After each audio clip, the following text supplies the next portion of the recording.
Forecasters are predicting a quiet Central Pacific hurricane season, which runs from June through November. KITV4 meteorologist Justin Fujioka has more in tonight's first forecast. So Justin, how many storms can we expect to see? Probably 2 or 3, Paula. That's according to the Central Pacific Hurricane Center forecast released today. The outlook calls for a 70% chance of a below normal season, a 25% chance of a near normal season of 4 to 5 storms, and only a 5% chance of an above normal season. This season's forecast is much lower than the number of tropical cyclones that churned our waters last year, which included a near miss from Felicia and a hit on the northwestern Hawaiian Islands from Neki. 22 researchers there had to be rescued.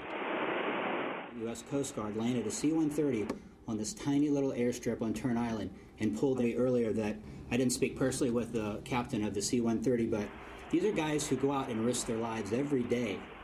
And the captain said he would never do that again. It was just that hairy.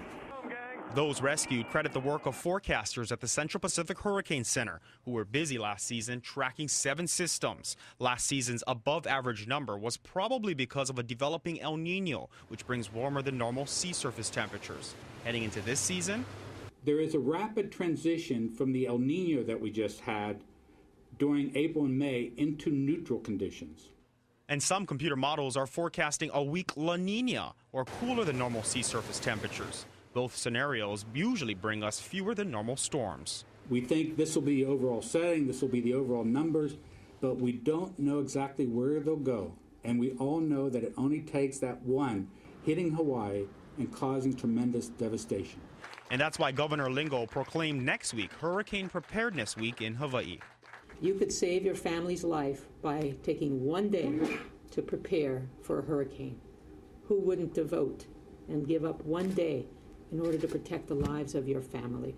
And for everything you need to know about hurricane preparedness, check out KITV.com. We've got a lot of information up there at our website. Okay, so here's kind of a trivia question for folks out there, too. Why is it that some storms have Hawaiian names while others don't? That's a very good question. It actually depends on where the system strengthens into a tropical storm. That's when it gets a name.